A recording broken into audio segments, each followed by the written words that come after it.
Danny Morrison stared out the viewport at Sentinel Station and felt his stomach turn over. The massive structure hung in space like a small city, all gleaming metal and bright lights. Ships of every size and shape docked at its ports. Some looked like birds, others like insects, and a few didn't look like anything he could name. This was it. His new home for the next year of training.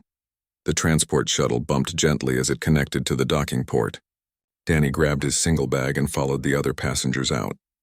The moment he stepped into the station, the noise hit him. Dozens of different languages mixed together in the air. Beings of all shapes and sizes moved through the wide corridors. Some walked on 2 legs like him, others on 4 or 6. Some floated. One creature rolled past on what looked like a wheel. Danny had studied the different alien species before leaving Earth, but seeing them in person was different. A tall, thin being with blue skin glanced at him with 3 eyes. A short, furry creature chittered at him and waved. Danny waved back, not sure if that was the right thing to do. He followed the signs marked for new cadets written in a dozen different scripts. Thankfully, English was one of them. Earth had only joined the Galactic Coalition 5 years ago, and humans were still the new kids trying to prove themselves. The Cadet Processing Center was packed. Danny stood in line behind a being that smelled like flowers, and in front of one that looked like a walking rock. When his turn came, a bored-looking alien with gray skin and too many fingers checked his papers. Danny Morrison, Earth human, the alien read in flat, translated words. Barracks 7, room 14. Your roommate is already there. Next. Danny took his papers and found his way to the barracks. The corridors all looked the same, but he eventually found the right door. It slid open with a soft hiss. Inside, a small blue creature with large ears was unpacking. It turned and smiled, showing tiny white teeth. Hello. You must be Danny. I'm Pip. I'm from Glorial. This is exciting, isn't it? Our first day. Pip spoke quickly, his translated words tumbling over each other. Danny set his bag down on the empty bed. Yeah, pretty exciting. And scary. Oh, don't be scared. Well, maybe be a little scared. The training is supposed to be very hard. But we'll help each other, right? That's what roommates do. Danny smiled. Right. Over the next few hours, Pip told Danny everything he knew about the station. High General Krell was the commander, a Vorkathian who was strict but fair. Commander Zara was his second in command, a Silithrene who never smiled. Captain Vex handled diplomatic matters and was known for being clever. There were hundreds of officers and thousands of cadets from across the galaxy. But the biggest news, Pip said, his ears twitching with excitement, is that Ambassador Theron is coming. He's Kareen. Do you know about the Kareen? Danny shook his head. Pip's eyes went wide. Oh, you have to know about them. They're like lions if you know what lions are. Big, powerful with manes and sharp teeth. They're warriors and leaders. Every species respects them. And Ambassador Theron is bringing his mate and their cubs. Cubs. No one has seen Kareen cubs on the station before. That does sound important, Danny said. Important? It's huge. There's going to be a ceremony and everything. All cadets have to attend. It's in 3 days. Pip bounced on his bed. I can't wait. The next 3 days passed in a blur. Danny attended orientation sessions, took placement tests, and learned the basic rules of the station. Don't touch another being without permission. Don't eat in front of species that find it offensive. Don't challenge anyone to combat unless you're in the training rings. The list went on and on. He met other human cadets. There were only 20 of them on the entire station. Some were friendly, others kept to themselves. Danny got along with most of them but felt closer to Pip than anyone else. On the morning of the ceremony, Danny put on his new cadet uniform. The gray and blue suit felt stiff and formal. Pip helped him get the collar right. You look very official, Pip said, nodding with approval. I feel like I'm playing dress-up, Danny admitted. They joined the stream of cadets heading to the main hall. The massive room could hold thousands, and it looked like everyone on the station was there. The cadets were directed to the back rows, standing at attention.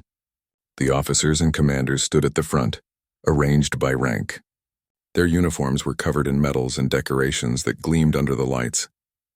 High General Krell stood at the very front. He was tall and muscular with dark green skin and eyes that seemed to see everything. Next to him was Commander Zara, her silver scales catching the light. Captain Vex stood nearby, his tentacles arranged in what Danny guessed was a formal position. A hush fell over the hall. The main doors opened. Ambassador Theron entered, and Danny understood immediately why everyone respected the Kareen. The being stood at least 8 feet tall, his body covered in golden fur. A magnificent mane of silver and gold framed his face. His eyes were amber and intelligent. He moved with grace despite his size, every step full of quiet power. Next to him walked his mate, Lissa. She was slightly smaller but no less impressive. Her fur a lighter gold, her mane touched with red, and between them, looking around with bright, curious eyes, were 3 cubs. The cubs were small, maybe 3 feet tall, covered in soft golden fur that looked impossibly fluffy. They stayed close to their parents, but their heads turned constantly, taking in everything around them. The hall was completely silent except for the soft sound of the Kareen family walking down the center aisle. High General Krell stepped forward and bowed his head. Ambassador Theron, Lady Lysa, welcome to Sentinel Station. We are honored by your presence. Theron's voice was deep and warm. The honor is ours, General Krell. We come in friendship and hope to strengthen the bonds between our peoples. The ceremony began. One by one, the high-ranking officers were introduced to the Kareen family. Each one bowed or made their species gesture of respect. Theron and Lissa acknowledged each one gracefully. The cubs watched but stayed still, as they'd clearly been taught. Commander Zara presented a gift, a crystal sculpture from her homeworld. Captain Vex made a speech about unity and cooperation. Other officers followed, each paying their respects. Danny watched from the back, thinking about how far away he was from all this importance. He was just a cadet, one of thousands. He'd probably never even speak to Ambassador Theron or see the cubs up close. Then something strange happened. The smallest cub's head turned toward the back of the hall. Its nose twitched. The middle cub looked the same direction. Then the largest, Theron, was in the middle of responding to another officer when all 3 cubs suddenly moved. They didn't run. They simply walked away from their parents, past High General Krell, past Commander Zara, past Captain Vex and all the decorated officers standing at attention. Lissa made a soft sound, starting to call them back, but Theron raised a hand. His expression was surprised but watchful.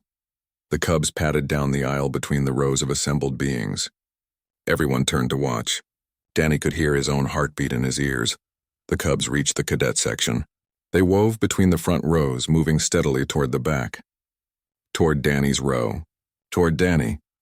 Danny stood frozen as 3 pairs of amber eyes focused on him. The cubs approached, their noses working. They sniffed at his hands, his uniform, his boots. Then, as if it was the most natural thing in the world, all 3 cubs curled up around his feet. Soft purring sounds filled the silence. Danny looked down at them, then up at the 1,000 shocked faces staring at him. His heart hammered in his chest. He had no idea what he was supposed to do. Ambassador Theron was walking toward him now, his expression unreadable. Danny's new life at Sentinel Station had just become a lot more complicated. The main hall remained silent as Ambassador Theron walked toward Danny. Each footstep echoed in the vast space. Danny kept his eyes forward, trying to maintain his attention position even though 3 purring cubs were settled around his feet. His legs trembled slightly, but he forced himself to stay still. Theron stopped a few feet away. Up close, the Kareen was even more impressive. His amber eyes studied Danny with an intensity that felt like it could see straight through him. "What is your name, cadet?" Theron's voice was calm but carried easily through the hall. "Danny Morrison, sir. From Earth." Danny's voice came out steadier than he expected. Theron looked down at his cubs, then back at Danny. "Have you met my children before?" "No, sir, never." "Have you done anything to attract them? Any scent, any signal?" "No, sir. I don't know why they came to me." Lissa had joined her mate. She crouched down, her golden mane falling forward as she examined her cubs. They were completely relaxed, their eyes half closed in contentment. One of them had rolled onto its back, exposing its fluffy belly. "Curious," Lissa said softly. She looked up at Danny. "You may lower your hand." Danny realized he'd been holding a salute. He lowered his arm carefully, trying not to disturb the cubs. High General Krell approached, his face stern. "Ambassador, I apologize for this disruption. The cadet will be disciplined for whatever he did to cause this." "He did nothing," Theron said firmly. "My cubs chose him. I'm interested to understand why." He turned to Krell. "I would like to speak with this cadet privately, General, along with you and your senior staff." Krell's jaw tightened, but he nodded. Of course, Ambassador. We can use the council chamber. Theron made a soft clicking sound. The cubs looked up at him, clearly reluctant to move. He clicked again more firmly. With small whines of protest, they untangled themselves from Danny's feet and padded back to their parents. Come, Cadet Morrison, Theron said. Danny followed, very aware of every eye in the hall tracking his movement. Pip gave him a worried look as he passed. Other cadets stared with expressions ranging from jealousy to confusion to concern. The council chamber was smaller and quieter. A long table dominated the center of the room. Theron and Lisa sat on one side with their cubs. High General Krell took a seat across from them, with Commander Zara and Captain Vex flanking him. Danny was directed to stand at the end of the table. Sit, please, Theron said, gesturing to a chair. Danny sat, keeping his back straight and his hands on the table where everyone could see them. Krell spoke first. Ambassador, I assure you we will investigate how this cadet managed to interfere with your cubs. If he used any technology or substance to attract them, he will face severe consequences. General, Theron interrupted gently but firmly. You misunderstand. My cubs were not tricked or manipulated. They made a choice based on their instincts. He looked at Danny. Tell me about yourself, young human. Where are you from? What is your family like? Danny swallowed. I'm from a small town in Colorado. That's a state in North America on Earth. My family runs a farm. Mostly crops, some animals. I have 2 younger brothers and a sister. My parents taught us to work hard and help our neighbors. Why did you join the Coalition Defense Force? Lisa asked. I wanted to do something bigger than myself, Danny said honestly. Earth is part of something huge now, and I wanted to be part of it. I wanted to make a difference. Commander Zara leaned forward. What makes you think you can make a difference? You're a low-ranking cadet with no combat experience and no special training. The word stung, but Danny met her eyes. I know I'm not special, ma'am, but I can learn. I can work hard, and I can do my best to help others. Captain Vex's tentacles rippled. Help others? An interesting priority for a soldier.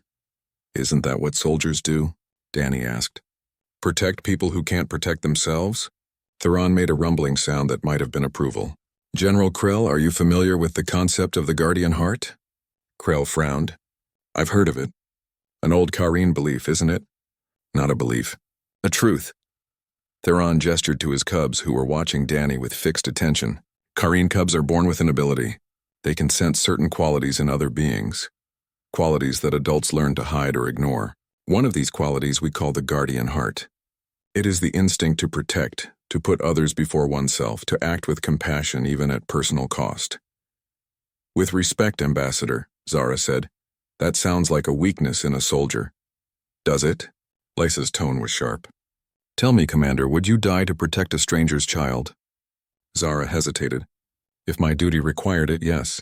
Out of duty, Lisa said. Not out of instinct. There is a difference.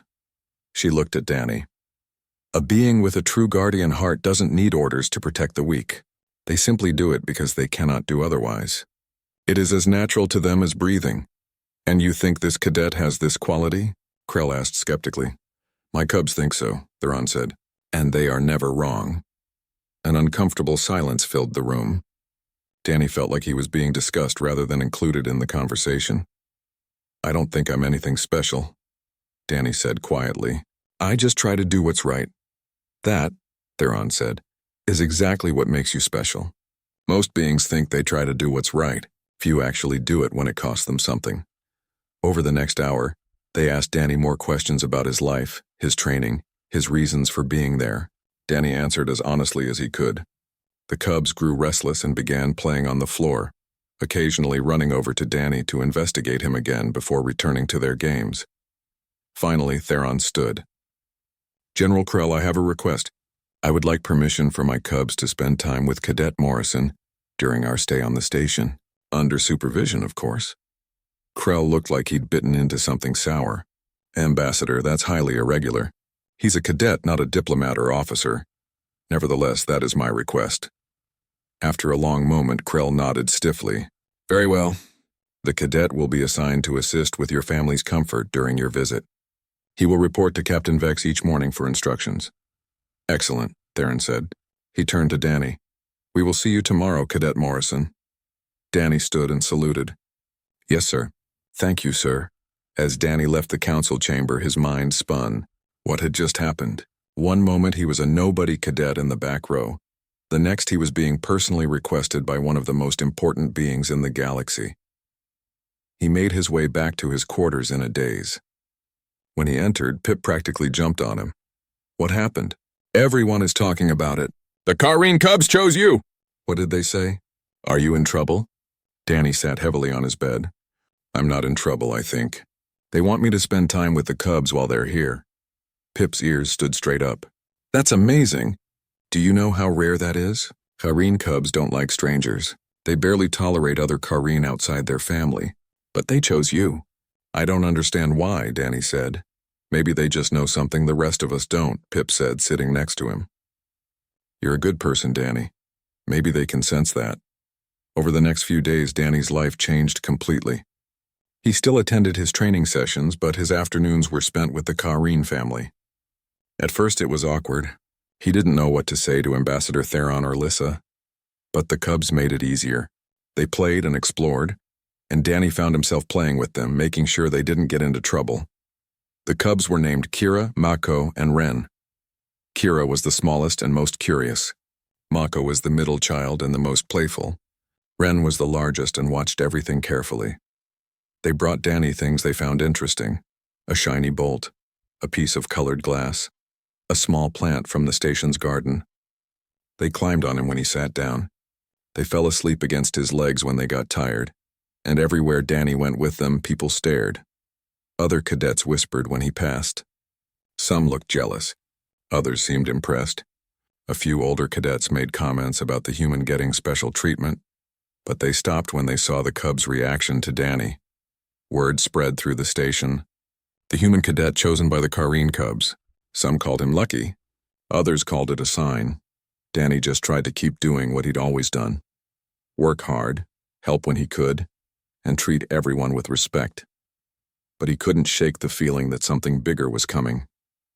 That this was just the beginning of something he didn't fully understand yet. The training simulation was not going well. Danny crouched behind a metal barrier while energy blasts scorched the air above his head. His team was pinned down, and their objective was on the other side of the training room. He could hear Cadet Hayes shouting orders, but the noise made it hard to understand. Next to Danny, a young Telkarian cadet named Vin was breathing too fast. His scales had turned pale, a sign of panic in his species. Hey, Danny said quietly, keeping his eyes on the simulated enemy positions. You okay? I can't do this, Vin whispered. There are too many. We're going to fail. We're not going to fail, Danny said. Take a breath. Count to 4. We've got this. Vin looked at him with wide eyes but tried to follow the instruction. His breathing slowed a little. Good, Danny said. Now, when Hayes gives the signal, you and I are going to cover the left flank. Just focus on your sector. Don't think about the whole room. Just your part. Can you do that? Vin nodded slowly. The simulation continued, and when the signal came, Vin moved with Danny. They didn't win, but they completed the objective, and Vin made it through without freezing up. After the session ended and the simulation faded, Vin touched Danny's shoulder. Thank you. I would have failed without your help. You didn't need much help, Danny said with a smile. You just needed to breathe. This had become a pattern over the past week. Danny found himself helping other cadets more and more. Not because anyone asked him to, but because he saw when someone was struggling and couldn't just walk away. He stayed late to help Hayes practice his aim. He explained a difficult tactical concept to a confused Glorian cadet. He volunteered to take extra guard duty shifts so others could study for exams, Pip noticed. You know you don't have to help everyone, he said one evening as they cleaned their quarters. You need rest too. I know, Danny said. But if I can help and I don't, then what's the point of being here? The point is to become a good soldier. Maybe being a good soldier means being a good person first. Pip clicked his tongue thoughtfully. The Kareen Cubs really did see something in you, didn't they? Danny didn't know how to answer that, so he just shrugged and kept cleaning. His afternoons with the Cubs continued. He'd grown more comfortable with Ambassador Theron and Lissa. They asked him questions about Earth, about human culture, about his thoughts on the Coalition. Danny answered honestly, even when he wasn't sure his answers were what they wanted to hear. One afternoon, as the cubs napped in a pile near Danny's feet, Theron spoke seriously. "I have been observing you, Cadet Morrison, not just with my cubs but around the station. You have a quality that is rarer than you might think." Danny shifted uncomfortably. "I'm just trying to do my best, sir." "Exactly," Lisa said. "You try. Many beings speak about honor and duty, but when faced with a choice between personal comfort and helping another, they choose comfort. You choose differently." "It doesn't feel like a choice," Danny admitted. "It just feels like the right thing to do." Theron and Lisa exchanged a look that Danny couldn't quite read. "That is what I told General Krell," Theron said. But he remained skeptical. "He believes my cubs simply found you interesting because humans are new and different." "Maybe they did," Danny said. "I don't want to claim I'm something I'm not." "And that humility is another mark in your favor," Lisa said gently. Not everyone shared the Kareen family's opinion. Danny had noticed Commander Zara watching him during training sessions with a critical eye. High General Krell treated him with cold formality, nothing more. Some of the senior officers seemed annoyed that a basic cadet was getting so much attention from important visitors. One day, Captain Vex called Danny to his office. The Antarian gestured for Danny to sit. "Cadet Morrison, I'll be direct. Your association with the Kareen family has created a complicated political situation." Danny's stomach sank. "I'm sorry, sir. I didn't mean to cause any problems." "I know you didn't, that's not the issue." Vex's tentacles moved in what might have been a sigh. "The issue is that some officers feel undermined. Here are these cubs able to sense something special in beings, and they ignored every decorated commander to choose a fresh cadet. It makes them look bad." "I never said I was better than anyone," Danny protested. "You didn't have to say it. The cubs said it for you by their choice." Vex leaned forward. "I'm telling you this because you need to be careful. Some beings don't handle being shown up well, especially not by someone they see as beneath them. What should I do? Keep your head down. Don't boast. Continue being yourself, but be aware that you're being watched more critically than other cadets." Vex paused. "And for what it's worth, I think the cubs might be onto something. I've seen your training reports. You're not the best at combat skills or tactics, but every instructor notes that you're the first to help struggling teammates and the last to quit when things get hard. That counts for something." "Thank you, sir." As Danny left Vex's office, he almost walked into Commander Zara. She looked him up and down with cold eyes. "Cadet Morrison, walk with me. It wasn't a request." Danny fell into step beside her, his heart pounding. They walked in silence to an observation deck. Through the wide windows, stars stretched endlessly in all directions. Zara stood with her hands behind her back, staring out at the darkness. "Do you know what I think about the Kareen's guardian heart theory?" she asked. "No, ma'am. I think it's a pleasant fiction, a way for them to explain instinctive behavior in their young." She turned to face him. "I've been a soldier for 30 years, cadet. I've seen thousands of recruits. Some become great warriors, others wash out. The difference isn't some mystical quality. It's discipline, skill, and the willingness to do what must be done, even when it's difficult." Danny didn't know what to say, so he stayed quiet. "You seem like a decent enough young man," Zara continued. "But decency doesn't win wars. Strength does. Strategy does. The ability to make hard choices does. Can you do that? When the time comes to sacrifice one to save many, will your guardian heart let you make that choice?" "I don't know, ma'am," Danny said honestly. "I hope I never have to find out. But if I do, I'll try to do what's right. And if what's right means someone dies, then I'd rather it be me than someone else." Zara studied him for a long moment, spoken like someone who's never actually faced death. "We'll see if you feel the same when it's real and not just words."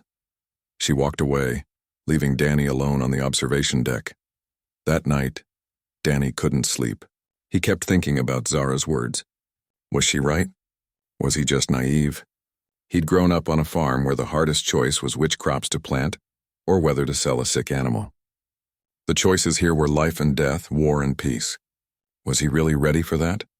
He got out of bed quietly, trying not to wake Pip, and went to the common area.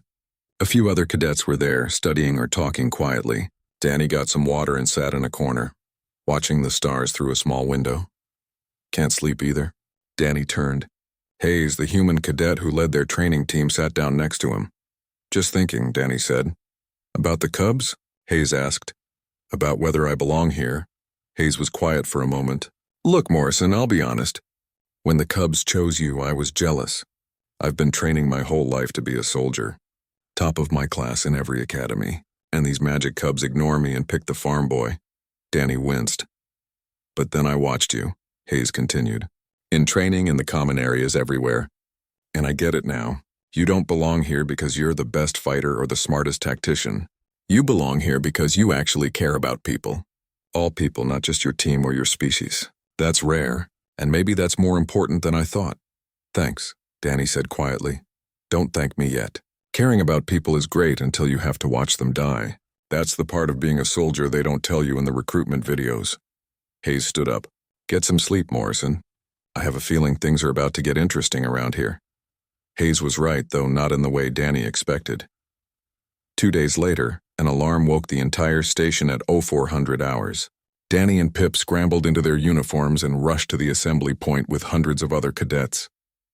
Officers ran past them, their faces grim. High General Krell's voice came over the station speakers, sharp and clear. All personnel to emergency stations. We have received a distress call from the research vessel Nova Dream. The ship has suffered catastrophic damage and is losing life support. Rescue operations begin immediately. This is not a drill. Danny's blood ran cold. This was real. People were in danger. Around him, cadets looked scared, excited, nervous.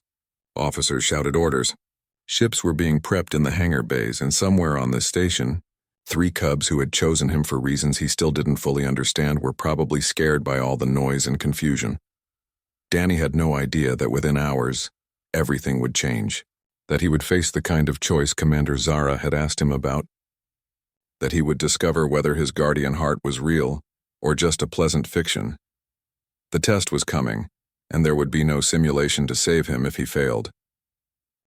The briefing room buzzed with tension. Officers crowded around a display showing the damaged research vessel. Danny stood in the back with other cadets trying to see over taller beings. The Nova Dream looked bad. Half of one section was gone, ripped away by what the report said was an asteroid collision. The ship tumbled slowly in space, venting atmosphere. High General Krell pointed at the display. The Nova Dream was carrying a mixed crew of scientists and their families. We've confirmed 42 life signs still aboard, including 8 children. Life support is failing. We have maybe 6 hours before the remaining sections lose all oxygen. Commander Zara stepped forward. The tactical cruiser Swift Arrow will lead the rescue. It's fast and equipped for emergency extraction. I'll command the mission personally. Select your team, Krell said. Zara began naming officers. Elite soldiers, experienced rescue specialists. The best the station had to offer. Danny listened, knowing he'd stay behind with the other cadets. This was real combat work, not training. They wouldn't risk rookies on something this important. Then he heard a deep voice from the doorway. General Krell, I request that a human be included in the rescue team. Everyone turned. Ambassador Theron stood there, Lissa beside him. The Cubs were not with them, probably with a caretaker somewhere safe. Krell frowned. Ambassador, with respect, this is a military operation. We have protocols. I understand. Nevertheless, I make this request. Theron's tone left no room for argument. We have human officers available, Krell said carefully. Lieutenant Grant or Commander Phillips could join the mission. I was thinking of Cadet Danny Morrison. The room erupted in shocked whispers. Danny felt like his heart had stopped. Every eye turned toward him. Absolutely not, Zara said flatly. He's untested. He has no real combat experience. This mission is too critical to include a basic cadet. I understand your concerns, Commander, Theron said. But my Cubs chose him for a reason. Perhaps this is an opportunity to see if their instincts were correct. This isn't a test, Ambassador, Krell growled. Lives are at stake. Exactly why I believe he should go. Theron looked directly at Danny. My instincts tell me he'll be needed. The argument continued for several minutes. Danny stood frozen, terrified and confused. Why would Theron want him on a dangerous rescue mission? He wasn't ready for this. He'd barely passed basic combat training. Finally, Krell held up a hand for silence. Ambassador Theron, your presence here is valued and your opinion carries weight. Against my better judgment, I'll allow Cadet Morrison to join the mission. But, he turned his hard gaze on Danny, he will be in a support role only. Communications and equipment assistance. He does not engage hostiles. He follows Commander Zara's orders without question. Clear? Yes, sir, Danny managed to say, then gear up. Swift Arrow launches in 20 minutes. The next 20 minutes passed in a blur. Danny was fitted with combat armor that felt too heavy. He was handed a standard energy weapon that he'd only practiced with in simulations. Hayes grabbed him in the corridor. Morrison, listen to me. Do exactly what Zara tells you. Don't try to be a hero. Come back alive, understand? Danny nodded, unable to speak. When he reached the Swift Arrow, the rest of the team was already aboard. Commander Zara gave him a look that could freeze fire. Stay out of the way, cadet. If you get yourself killed because some alien thinks you're special, I'll be very disappointed. Yes, ma'am. The ship launched with a force that pressed Danny into his seat. Within minutes, they were clear of the station and accelerating toward the Nova Dream's coordinates. The crew worked efficiently, checking weapons, reviewing the ship's layout, planning entry points. Danny was assigned to monitor communications and help carry equipment. Simple tasks, safe tasks. They reached the Nova Dream in under an hour. Up close, the damage was worse than the images had shown. The ship twisted in space, sparking electricity from exposed systems. Debris floated around it like a deadly cloud. Sensors show life signs in Section C and Section D, one of the officers reported. But we've got a problem. Scavenger ships incoming, 3 vessels armed. They're after the ship's cargo. Zara's expression hardened. Of course they are. Lieutenant Kane, Sergeant Yura, hold them off. Everyone else, we're going in. We've got 30 minutes to get those people out before this ship tears itself apart. The Swift Arrow docked with the Nova Dream's emergency port. The team moved fast. Danny followed, carrying a heavy pack of medical supplies and breathing equipment. The moment they entered the damaged ship, the difference was obvious.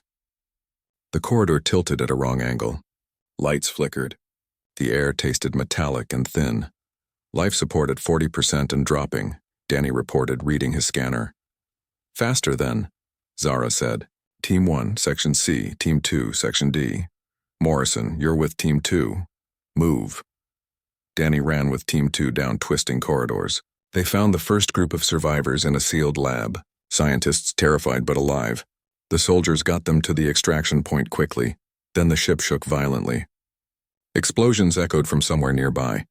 The scavengers were attacking. Team 1 under fire, came the voice over comms.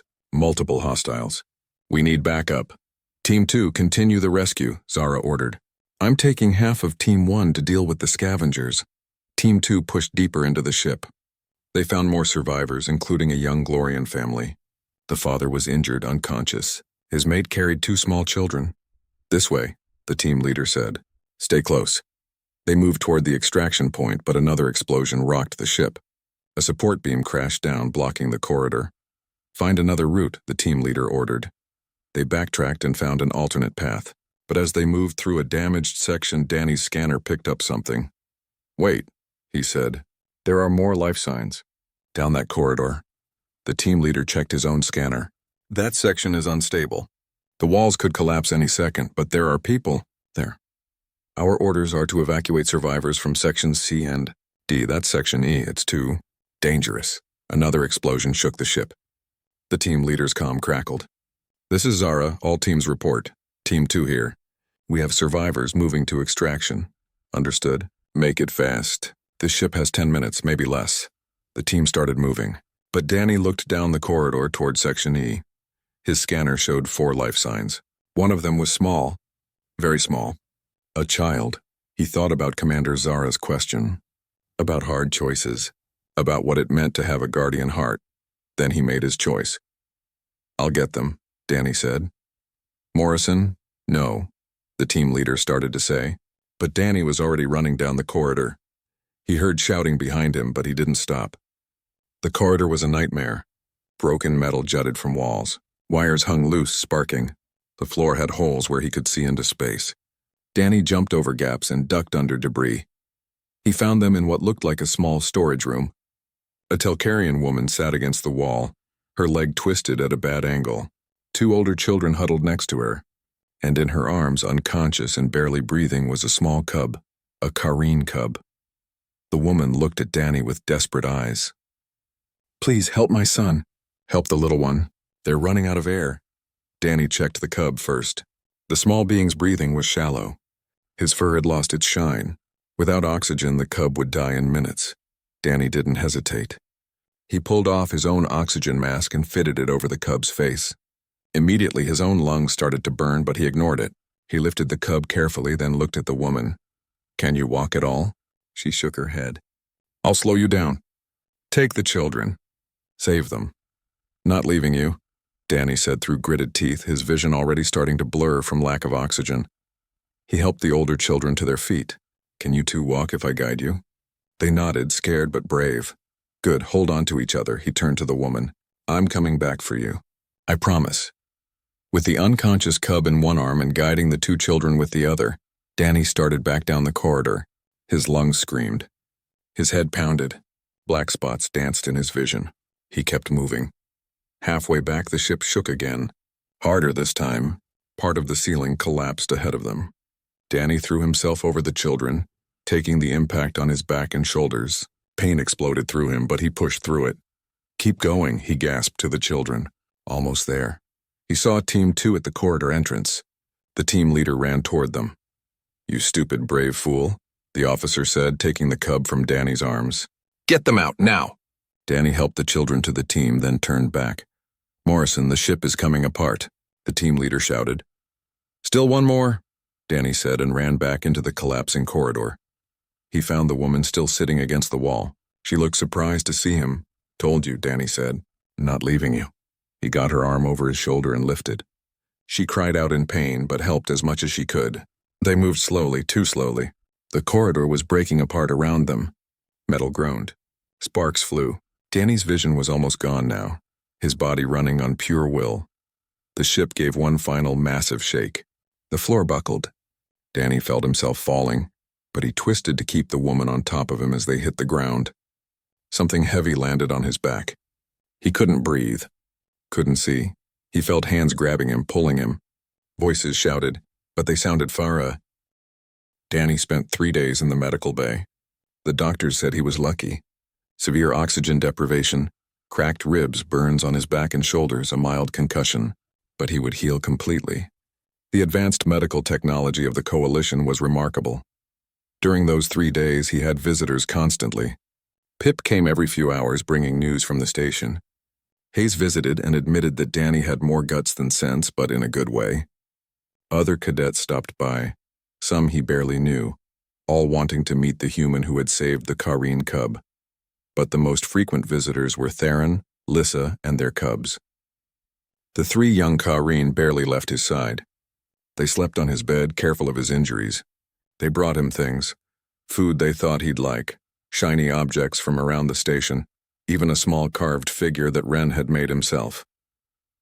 "They're claiming you," Lisa explained with a warm smile. "In Kareen culture, when someone saves a family member's life, they become family. My cubs are making sure everyone knows you're theirs now." Danny didn't quite know how to respond to that. On the second day, Lissa's sister arrived. Her name was Selah, and her cub, little Torin, was the one Danny had saved. Selah approached Danny's bed with tears streaming down her face. "You gave him your oxygen," she said softly, without hesitation. "You could have died." "I couldn't let him die," Danny said simply. "He's just a kid." Selah touched her forehead to his, a gesture of deep respect among her people. "You are his savior. You are part of our family now, Danny Morrison. For as long as you live, you have the protection and love of our line." High General Krell came on the 3rd day. He stood at attention beside Danny's bed. "The mission was a success," Krell said formally. "All 42 survivors were rescued. 8 children, 34 adults. 0 casualties," he paused. "The mission report credits you with saving 4 lives directly. The Telkarian woman and her 2 children have asked to meet you when you're recovered." "How's the woman's leg?" Danny asked. "She'll walk again. The doctors repaired it." Krell's expression softened slightly. "You disobeyed orders, cadet. You ran into a collapsing section without backup or proper equipment." Danny's heart sank. "Yes, sir. I'm sorry, sir." "Don't apologize," Krell said. "I would have done the same thing. Any officer worth their rank would have." He was quiet for a moment. "I judged you harshly, Morrison. I thought the Cubs had chosen you for superficial reasons. I thought Ambassador Theron was being sentimental." "I was wrong. You were being careful, sir. That's your job, perhaps." but I let my skepticism blind me to what was right in front of me. Krell straightened. When you're recovered and complete your basic training, I'm recommending you for officer candidacy. You've already proven you have what it takes to lead. After Krell left, Commander Zara arrived. She stood by the window looking out at the stars. I asked you a question once, she said without turning, about making hard choices, about whether your guardian heart would let you do what must be done. I remember, Danny said. You answered it, not with words but with action. She turned to face him. You made the hardest choice there is. You chose to risk everything to save strangers, and you did it without hesitation, without expecting reward or recognition. That's the kind of officer I want serving beside me. Thank you, Commander. Don't thank me yet. I'm going to work you harder than any other cadet. Her lips curved in a small smile. Someone has to make sure that guardian heart of yours comes with the skills to back it up. On the 4th day, Danny was cleared to leave medical. He walked slowly back to his quarters, still sore but healing. When he entered, Pip tackled him with a hug, careful of his injuries. Everyone's talking about you. You're famous. The hero who saved the Kareen cub. Pip bounced excitedly. I'm not a hero, Danny said, sitting on his bed. I just did what anyone should do. But most people wouldn't, Pip said seriously. That's what makes it special. That evening, a station-wide announcement called everyone to the main hall. Danny went with Pip, confused about what was happening. When they entered, the hall was packed. Every cadet, every officer, every crew member seemed to be there. At the front stood Ambassador Theron and his family. High General Krell was there too, along with Commander Zara and the other senior staff. Danny Morrison, Theron's voice carried through the hall. Come forward. Danny's legs felt weak as he walked down the center aisle. Everyone watched him. When he reached the front, he stood at attention. Theron stepped forward, holding a small pendant on a chain. The pendant was made of golden amber, carved in the shape of a Kareen cub curled in sleep. This pendant is made from the crystal amber of our homeworld, Theron said. It is given only to those who have proven themselves true protectors of the innocent. In all the centuries we have been part of the coalition, we have given this honor to only 17 beings. He placed the pendant around Danny's neck. You are the 18th, and you are the first human. The hall erupted in applause. Danny's face burned with embarrassment and pride, but Theron wasn't finished. More than this, I declare before all witnesses that Danny Morrison is adopted into the family line of Theron and Lissa. He is brother to our cubs, uncle to our nephew, son of our house. What is ours is his. Our protection is his. Our honor is his. Lissa stepped forward and embraced Danny. Welcome to the family, little brother. The 3 cubs rushed forward, climbing on Danny and purring so loudly the sound filled the hall. Everyone laughed. When the ceremony ended and the crowd dispersed, Danny found himself surrounded by well-wishers. Species he'd never spoken to came up to congratulate him. Senior officers nodded respectfully as they passed. Hayes pulled him aside. You know what this means, right? You're not just some cadet anymore. You've got the backing of one of the most respected families in the galaxy. You've proven yourself in real combat. People are going to expect things from you now. I know, Danny said quietly. I'll try not to let them down. Just keep being you, Morrison. That's all anyone can ask. Over the following weeks, life settled into a new normal. Danny returned to training, but it was different now. Instructors paid more attention to him. Other cadets looked up to him. He was given more responsibilities, harder assignments, but Danny didn't let it change who he was. He still helped struggling cadets. He still volunteered for the worst duties. He still treated everyone with kindness and respect. The cubs visited him regularly. Sometimes they'd watch his training sessions, cheering when he did well. Other times they'd just spend quiet time with him, napping in his quarters or playing in the common areas. One evening, Danny sat with Ambassador Theron on an observation deck. They watched the stars in comfortable silence. I wanted to thank you, Danny said finally, for believing in me, for recommending me for that mission. I know it was a risk. It was no risk, Theron said. My cubs saw your heart. I simply trusted their wisdom. I still don't understand why they chose me. There are so many other people here who are braver, stronger, smarter. Theron turned to look at him. Strength can be learned. Skills can be taught. But the guardian heart, the instinct to protect others at cost to yourself, that cannot be trained into someone. You either have it or you don't. My cubs sensed it in you the moment they saw you. What if I'd failed? What if I'd been too scared to go after those people? Then you would have failed. But you didn't, because when it mattered, your nature showed itself. Theron placed a heavy paw on Danny's shoulder. I have watched many species join the coalition over my lifetime. Some come seeking power. Others come seeking wealth or knowledge. But humans, your people, you came seeking to be part of something greater than yourselves. That is rare. We're still learning, Danny said. Still trying to prove we belong here. You proved it when you gave a dying cub your oxygen mask. When you ran back into a collapsing ship for a stranger. When you chose compassion over safety. Theron's amber eyes were warm. If one human can have such a heart, how many more are there among your billions? The coalition is stronger with humanity in it. Not because of your weapons or your ships, but because of your capacity for selfless courage. Danny felt tears prick his eyes. I hope we can live up to that. You already have, young one. You already have. They sat together watching the stars, while somewhere in the station, 3 cubs slept peacefully, knowing their chosen one was safe. Months later, Danny stood in formation with his fellow cadets for their advancement ceremony. He'd completed basic training. His test scores were good, not the best, but solid. His combat skills had improved. His tactical knowledge had grown, but it was his character evaluations that stood out.